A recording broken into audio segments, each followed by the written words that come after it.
तो फाइनली दोस्तों हम कक्षा 12वीं विषय हिंदी का जो है प्री बोर्ड परीक्षा पेपर लेकर आ चुके हैं विद सॉल्यूशन के साथ। प्रश्नों के साथ साथ आपको इन सभी प्रश्नों के उत्तर आपको बताए जाएंगे। और जो है प्री बोर्ड पेपर को जो है इन्होंने माध्यमिक शिक्षा मंडल के द्वारा इसको नाम दिया गया है अभ्यास प्रश्न पत्र। इसी प्रकार से सेट आ, सेट बा, सेट सा, इस प्रकार से आपको 4 सेट स्कूल के द्वारा प्रोवाइड किए जाएंगे। तो इनका सॉल्यूशन जो है आपको चैनल के माध्यम से सबसे पहले उपलब्ध कराया जाएगा। और आप कमेंट जरूर करें कि आपको किस विषय का जो है प्री बोर्ड पेपर का सॉल्यूशन चाहिए, तो आप कमेंट जरूर करें। और चैनल पर नए हैं तो प्लीज़ चैनल को सब्सक्राइब कीजिए, क्योंकि इसी तरह आपको और अन्य सभी विषयों के प्री बोर्ड परीक्षा के पेपर चैनल के माध्यम से उपलब्ध कराए जाएंगे विद सॉल्यूशन के साथ। तो यहाँ पर इस प्रकार से समय आपको 3 घंटे का दिया गया है और जो आपका पेपर है 80 अंक का आपका पेपर है। इस प्रकार से निर्देश दिए गए हैं। तो यहाँ पर हम सभी प्रश्नों के आंसर भी देखने वाले हैं। तो सबसे पहले हम सभी वस्तुनिष्ठ प्रश्नों के उत्तर देख लेते हैं। पहला प्रश्न है सही विकल्प का चयन कर लिखिए। यह जो है 6 अंक में पूछे गए हैं। पहला प्रश्न है पतंग कविता इनमें से किसके लिए प्रसिद्ध है। तो 4 ऑप्शन दिए गए हैं। तो किसके लिए प्रसिद्ध है? बिंब विधान के लिए। 7 नंबर का ऑप्शन इसका राइट आंसर होगा। इसके बाद जो है दूसरा प्रश्न है कौन सा रस सहृदय के हृदय में उत्साह का संचार करता है। तो वीर रस होता है। 7 नंबर का ऑप्शन इसका राइट आंसर होगा। तीसरा प्रश्न है बाजार दर्शन पाठ का केंद्रीय भाव है। तो यहाँ पर 4 ऑप्शन दिए गए हैं। तो इसका राइट आंसर क्या हो जाएगा? बाजारवाद। 8 नंबर का ऑप्शन इसका राइट आंसर होगा। तो चैनल के माध्यम से जो है आपको सबसे पहले हर एक विषय के प्री बोर्ड परीक्षा के पेपर हल सहित सॉल्यूशन के साथ उपलब्ध कराए जाएंगे। इसके बाद जो है प्रश्न क्रमांक 4 दिया गया है वह अच्छा खेला परंतु हार गया, ये वाक्य है एक। यहाँ पर 4 ऑप्शन दिए गए हैं। तो यह जो वाक्य है वह संयुक्त वाक्य है। 8 नंबर का ऑप्शन इसका राइट आंसर होगा। इसके बाद प्रश्न 5 है अतीत में दबे पांव पाठ के आधार पर कोठार किसके काम आता होगा। तो 4 ऑप्शन दिए गए हैं। तो किसके काम आता है? यहाँ पर अनाज जमा करने के लिए। 7 नंबर का ऑप्शन इसका राइट आंसर होगा। इसके बाद प्रश्न क्रमांक 6 दिया गया है इस प्रकार से, यहाँ पर आप देख सकते हैं इनमें से कौन सा पत्रकार का प्रकार नहीं है। तो कौन सा प्रकार नहीं है? संवाददाता। 7 नंबर का ऑप्शन इसका राइट आंसर होगा। तो इस प्रकार से यह जो है प्रश्न क्रमांक 1 के सभी प्रश्नों के उत्तर हो जाएंगे। इसके बाद जो है प्रश्न क्रमांक 2 है रिक्त स्थान में सही शब्द का चयन कर लिखिए। पहला खाली स्थान है यहाँ पर कि तुमने खाली स्थान को सहूलियत से बरतना कभी नहीं सीखा। यहाँ पर इसका आंसर क्या हो जाएगा? भाषा। भाषा इसका राइट आंसर होगा। दूसरा खाली स्थान है श्रृंगार काल का अन्य नाम है। तो जो श्रृंगार काल है इसका जो अन्य नाम होता है रीतिकाल होता है। इस प्रकार से पहला ऑप्शन इसका आंसर होगा। तीसरा खाली स्थान है काव्य में बिंब को खाली स्थान माना जाता है। तो क्या माना जाता है? बिंब चित्र माना जाता है। तो यहाँ पर दूसरे नंबर का ऑप्शन इसका उत्तर होगा बिंब चित्र। चौथा प्रश्न है बाजार में एक खाली स्थान है। तो क्या है? एक जादू है। तो यहाँ पर जादू इसका आंसर होगा। इसके बाद 5वां खाली स्थान है जब एक ही शब्द की पुनरावृत्ति होती है तो उसे खाली स्थान शब्द युग्म कहते हैं। तो क्या कहते हैं? पुनरुक्ति शब्द युग्म कहते हैं। पहला ऑप्शन इसका राइट आंसर होगा। यहाँ पर आपको ऑप्शन भी दिए गए हैं। प्रश्न 6 दिया गया है 6वां खाली स्थान आप लोगों की देखा देखी सेक्शन की घड़ी भी खाली स्थान हो गई है। तो क्या हो गई है? सुस्त हो गई है। यहाँ पर सुस्त इसका राइट आंसर होगा।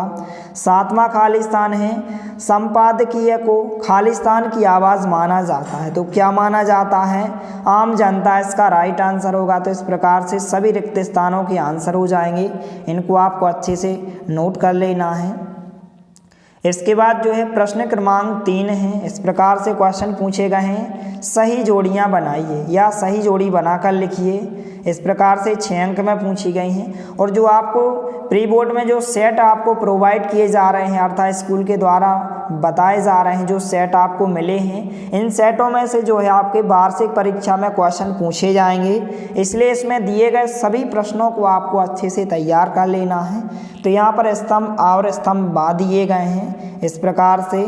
तो यहाँ पर पहला है कविता के बहाने, तो इसकी जो है आपको सही जोड़ी जा नंबर से मिलाना है। कुंवर नारायण इसका आंसर होगा।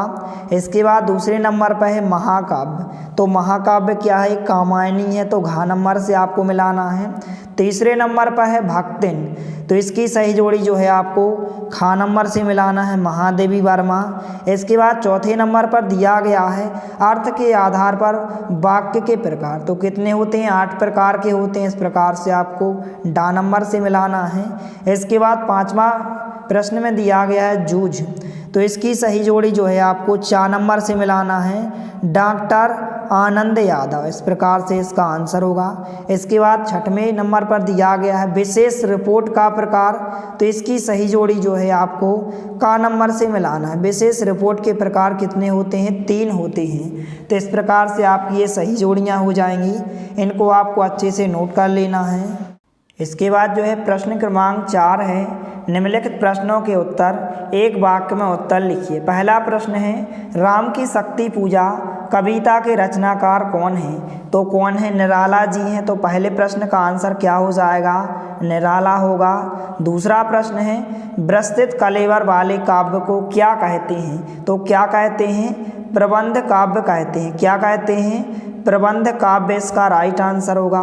तो इस प्रकार से आपको इनके आंसर एक साथ बताए जाएंगे। तो सबसे पहले आप इन प्रश्नों को देख लीजिए। तीसरा प्रश्न है एक अंकी में कितने अंक होते हैं, तो कितने अंक होते हैं, 1 अंक होता है। चौथा प्रश्न है इस प्रकार से कि बद्री केदार के रास्ते कैसे हैं, तो इसका आंसर होगा कि बद्री केदार के तंग रास्ते हैं। इनके आंसर आपको एक साथ बताए जाएंगे, तो वीडियो के साथ अंत तक बने रहिए। पांचवा प्रश्न है गागर में सागर भरना मुहावरे का अर्थ है, तो थोड़े में ज़्यादा कहना। छठवां प्रश्न है रोजी रोटी की तलाश में आए यशोधर पंत को किसने शरण दी, तो किसने शरण दी थी, किसनदा ने शरण दी थी। सातवां प्रश्न है HTML का फुल फॉर्म क्या है, तो यहाँ पर हाइपर टेक्स्ट मार्कअप लैंग्वेज होता है इसका फुल फॉर्म। तो इस प्रकार से इनके प्रश्नों के उत्तर देखने वाले हैं। तो सबसे पहले आप इन प्रश्न क्रमांक 4 के सभी प्रश्नों के उत्तर को आप अच्छे से नोट कीजिए। तो इस प्रकार से यहाँ पर आप देख सकते हैं प्रश्न क्रमांक 4 में जो क्वेश्चन पूछे गए थे सभी प्रश्नों के उत्तर हो जाएंगे। पहले का आंसर निराला होगा, दूसरे का उत्तर जो होगा प्रबंध काव्य होगा, तीसरे प्रश्न का उत्तर 1 होगा, चौथे प्रश्न का उत्तर बद्री केदार के तंग रास्ते हैं, पांचवें प्रश्न का उत्तर होगा थोड़े में ज़्यादा कहना, छठवें प्रश्न का उत्तर किसनदा होगा और सातवें प्रश्न का आंसर जो होगा हाइपर टेक्स्ट मार्कअप लैंग्वेज। इस प्रकार से हो जाएंगे, इनको आपको अच्छे से नोट कर लेना है। इस प्रकार से इनके आंसर दिए गए हैं। इसके बाद जो है नेक्स्ट क्वेश्चन है प्रश्न क्रमांक 5 सत्य असत्य कथन लिखिए। पहला प्रश्न है बच्चे दिशाओं को ढपली की तरह नहीं बजाते हैं, तो यह कथन क्या होगा, पहला कथन जो होगा असत्य होगा। इसके बाद दूसरा प्रश्न है यहाँ पर इस प्रकार से गेय मुक्तक को प्रगीत भी कहा जा सकता है, तो यह कथन क्या होगा, सत्य होगा। दूसरा कथन क्या हो जाएगा, सत्य होगा। इसके बाद जो है तीसरा प्रश्न इस प्रकार से है श्रीष को अवभूत कहा गया है, तो यह कथन जो है आपका तीसरा जो है सत्य होगा। इसके बाद चौथा प्रश्न है लोकोक्ति को कहावत भी कहते हैं, तो यह कथन भी आपका क्या हो जाएगा, सत्य हो जाएगा। तो इस प्रकार से पहला आपका क्या हो जाएगा, असत्य होगा, दूसरा सत्य होगा, तीसरा सत्य होगा और आपका चौथा सत्य होगा। पांचवा प्रश्न है मनोहर श्याम जोशी को साहित्य अकादमी पुरस्कार से सम्मानित किया गया है, तो यह कथन भी बिल्कुल क्या होगा, सत्य होगा। इसके बाद प्रश्न क्रमांक 6 इस प्रकार से दिया गया है नाटक की मूल विशेषता समय का बंधन बिल्कुल ना होना है, तो यह कथन भी आपका क्या होगा, सत्य होगा। तो केवल आपका पहला जो प्रश्न है वह असत्य होगा, बाकी आपका दूसरा, तीसरा, चौथा, पांचवा, छठवां यह आपके क्या हो जाएंगे, सत्य हो जाएंगे। तो इस प्रकार से इनको आप अच्छे से नोट करें। इसके बाद जो है प्रश्न क्रमांक 6 से प्रश्न क्रमांक 23 तक क्वेश्चन पूछे गए हैं, तो इनके आपको प्रश्नों के साथ साथ आपको आंसर भी बताए जाएंगे। और यदि आप इस पेपर की पीडीएफ को, क्वेश्चन पेपर की आप पीडीएफ डाउनलोड करना चाहते हैं तो आप हमारे टेलीग्राम चैनल को ज्वाइन कीजिए, या फिर आपको हमारे व्हाट्सएप ग्रुप पर जो है इसकी पीडीएफ उपलब्ध कराई जाएगी। नीचे डिस्क्रिप्शन बॉक्स में लिंक दी गई है। तो इस प्रकार से जो है क्वेश्चन पूछे गए हैं, इनके आपको आंसर भी बताए जाएंगे इस प्रकार से। तो यहाँ पर प्रश्न क्रमांक 6 इस प्रकार से पूछा गया है कि नई कविता की 2 कवियों के नाम एवं प्रत्येक की एक एक रचना का नाम लिखिए। 2 अंक में क्वेश्चन पूछा गया है। इसके अथवा का क्वेश्चन है प्रगतिवाद की कोई 2 विशेषताएं प्रवृत्तियां लिखिए। तो हम इन दोनों प्रश्नों के उत्तर देखने वाले हैं, तो वीडियो के साथ अंत तक बने रहिए। तो सबसे पहले यदि आप प्रश्न क्रमांक 1 से सभी प्रश्नों के उत्तर को आप नोट करना चाहते हैं तो आप नोट कीजिए। यहाँ पर इसका आंसर क्या हो जाएगा, वीर होगा। यहाँ पर गलती से यहाँ पर उत्साह लिख गया है, लेकिन इसका आंसर क्या है, वीर है। और बाकी जो है सभी प्रश्नों के उत्तर जो हैं सही दिए गए हैं, इनको आप अच्छे से नोट करें तो आप इसका स्क्रीनशॉट ले लीजिए। इसके बाद प्रश्न क्रमांक 2 के सभी प्रश्नों के उत्तर हो जाएंगे, इनका आप स्क्रीनशॉट ले लीजिए। इसके बाद प्रश्न क्रमांक 3 में सही जोड़ियाँ पूछी गई हैं, इनका आप एक बार अच्छे से स्क्रीनशॉट ले लीजिए इस प्रकार से। इसके बाद प्रश्न क्रमांक 4 इस प्रकार से एक शब्द या एक वाक्य में प्रश्न दिए गए हैं, इनका आप स्क्रीनशॉट ले लीजिए। इसके बाद प्रश्न क्रमांक 5 सत्य असत्य दिए गए हैं, इनका आप स्क्रीनशॉट ले लीजिए। इसके बाद जो है प्रश्न क्रमांक 6 में जो क्वेश्चन पूछे गए हैं इस प्रकार से प्रगतिवादी काव्य की आपको विशेषताएं लिखना है, तो इस प्रकार से, और आपको कवि और रचना का नाम लिखना है। तो इनकी आपको कोई भी 2 विशेषताएं इस प्रकार से लिख लेना है, इस प्रकार से दी गई हैं। 4 विशेषताएं दी गई हैं, कोई भी आपको 2 विशेषताएं लिखना है, और यहाँ पर आपको एक कवि का नाम बताना है और रचना का नाम बताना है। तो इस प्रकार से कवि का नाम दिया गया और रचनाएं दी गई हैं, तो इनको आप अच्छे से नोट करें। तो आप इसका स्क्रीनशॉट ले लीजिए, या फिर आप वीडियो को रोककर भी इस प्रश्न के उत्तर को आप अच्छे से लिख सकते हैं। इसके बाद इसके अथवा में जो क्वेश्चन पूछा गया है नई कविता की 2 विशेषताएं, और आपको कवियों के नाम भी बताना है। तो सबसे पहले नई कविता की यहाँ पर इस प्रकार से विशेषताएं हो जाएंगी, इनको आपको अच्छे से लिख लेना है, इस प्रकार से दी गई हैं। तो आप इसका स्क्रीनशॉट ले लीजिए। इसके बाद यहाँ पर कवियों के नाम पूछे गए, तो इस प्रकार से प्रमुख कवि हो जाएंगे। कोई भी आपको 1 या 2 कवियों के नाम लिखना है और उनकी आपको रचनाएं लिखना है, तो इस प्रकार से उत्तर हो जाएंगे, इनको आप अच्छे से नोट करें। इसके बाद जो है प्रश्न क्रमांक 7 है। 2 प्रश्नों में से आपको कोई भी एक प्रश्न का उत्तर आपको लिखना है, तो हम दोनों ही क्वेश्चन के आंसर आपको बताते हैं। तो यहाँ पर प्रश्न क्रमांक 7 है शीतल वाणी में आग होने का क्या अभिप्राय है, तो इसका आंसर आपको देख लेना है। 2 अंक में क्वेश्चन पूछा गया है। इसके अथवा का हम आंसर देखने वाले हैं कि थके हुए पंथी के जल्दी जल्दी चलने का कारण लिखिए, तो हम इसका आंसर देखने वाले हैं। तो इस प्रकार से प्रश्न क्रमांक 7 के अथवा वाले प्रश्न का उत्तर दिया गया है, इसको आप अच्छे से नोट कीजिए। आपको यहाँ से लेकर यहाँ तक इस प्रश्न के उत्तर को आपको अच्छे से लिख लेना है, इस प्रकार से आंसर दिया गया है। तो आप वीडियो को रोककर या फिर आप स्क्रीनशॉट लेकर इस प्रश्न के उत्तर को आप अच्छे से लिख सकते हैं। इसके बाद जो है नेक्स्ट क्वेश्चन है प्रश्न क्रमांक 8 कोई 2 खंड काव्य और उनके रचनाकारों के नाम लिखिए। यह क्वेश्चन भी 2 अंक में पूछा गया है। इसके अथवा में पूछा गया है ओज गुण संपन्न कविताओं की 2 प्रमुख विशेषताएं लिखिए। तो हम इनके आंसर देखने वाले हैं। तो इस प्रकार से सभी प्रश्नों के उत्तर को आपको अच्छे से लिखते जाना है। तो इस प्रकार से यह जो है क्वेश्चन पूछा गया था कि 2 खंड काव्य और उनके रचनाकारों के नाम लिखिए। तो इस प्रकार से यहाँ पर 2 खंड काव्य और उनके रचनाकारों के नाम हो जाएंगे, इनको आपको अच्छे से लिख लेना है। कोई भी आपको 2 खंड काव्य के नाम लिखना है और 2 रचनाकारों के नाम, इस प्रकार से। इसके बाद ओज गुण का एक उदाहरण आपको लिखना है, इस प्रकार से ओज गुण के उदाहरण दिए गए हैं। तो इस प्रश्न के उत्तर को आप अच्छे से नोट करें और सभी प्रश्नों को आपको अभी से अच्छे से तैयार कर लेना है। इसके बाद जो है नेक्स्ट क्वेश्चन है, प्रश्न क्रमांक यहाँ पर 9 है, इस प्रकार से दिया गया है। संदेह अलंकार की परिभाषा लिखिए, अथवा में पूछा गया है लक्षणा शब्द शक्ति की परिभाषा उदाहरण सहित लिखिए। 2 अंक में क्वेश्चन पूछा गया है, तो हम इनके आंसर देखने वाले हैं। तो इस प्रकार से उत्तर दिया गया है संदेह अलंकार की परिभाषा, और यहाँ पर उदाहरण दिए गए हैं। तो इस प्रश्न के उत्तर को आप अच्छे से नोट कीजिए, यहाँ से लेकर यहाँ तक इसको आपको अच्छे से लिख लेना है।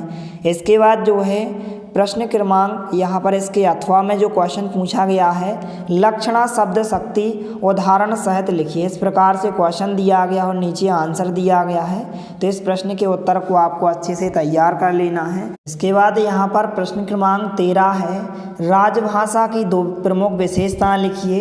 इसके अथवा में क्वेश्चन पूछा गया है राजभाषा की 2 प्रमुख विशेषताएं लिखिए। इस प्रकार से क्वेश्चन पूछे गए हैं, तो हम इन दोनों प्रश्नों के उत्तर देखने वाले हैं।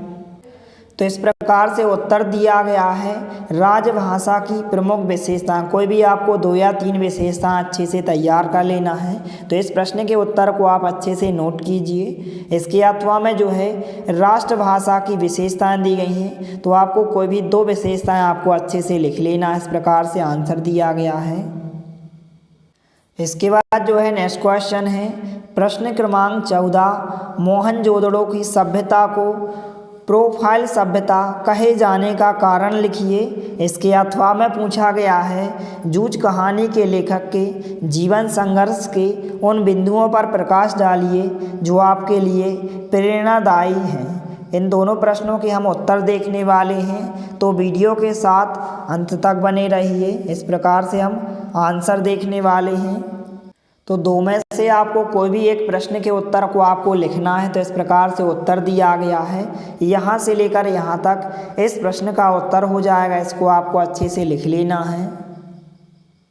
इसके बाद नेक्स्ट क्वेश्चन है, प्रश्न क्रमांक 15, इस प्रकार से संपादकीय लेखन के बारे में लिखिए। इसके अथवा में पूछा गया है इंटरनेट की प्रमुख सीमाएं अथवा दोष लिखिए। तो हम इसके अथवा वाले प्रश्न का उत्तर देखने वाले हैं। इसका आंसर आपको देख लेना है।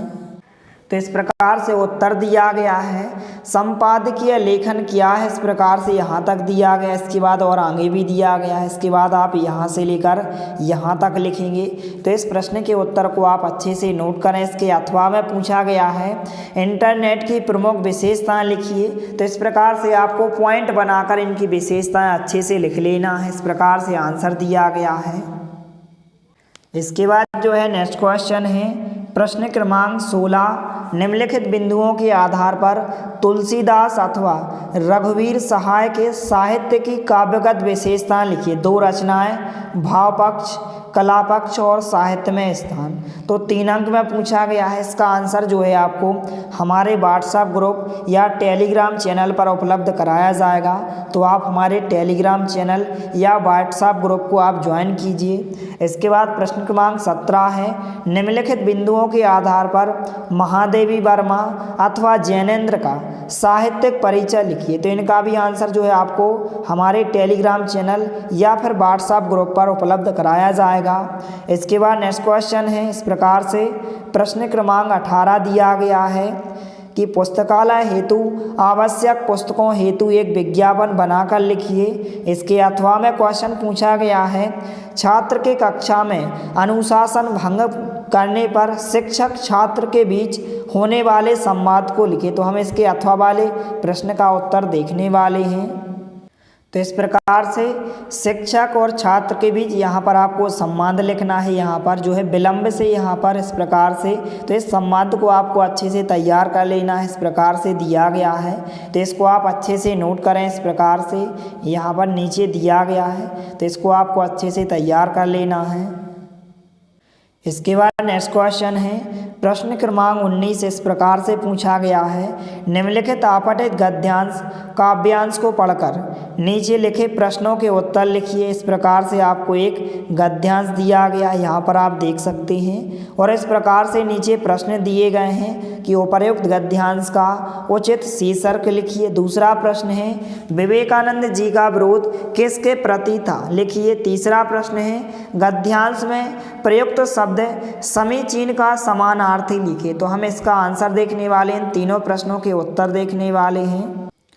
तो इस प्रकार से प्रश्न क्रमांक 19 में 3 प्रश्न पूछे गए थे। इस प्रकार से अपठित गद्यांश में तो केवल 2 प्रश्नों के उत्तर दिए गए हैं। तीसरे प्रश्न के आंसर को आपको देख लेना है। इस प्रकार से 2 प्रश्नों के उत्तर दिए गए हैं। पहले का आंसर होगा स्वामी विवेकानंद, दूसरे प्रश्न का आंसर होगा वे सांप्रदायिकता, हठ धर्मिता और विभत्स धर्मांधता का विरोध करते थे। इस प्रकार से उत्तर होगा। इसके बाद जो है प्रश्न क्रमांक 19 के अथवा में जो क्वेश्चन पूछा गया है इस प्रकार से दिया गया है। यहाँ पर आप देख सकते हैं, इसमें भी प्रश्न दिए गए हैं, तो इसको भी आपको देख लेना है।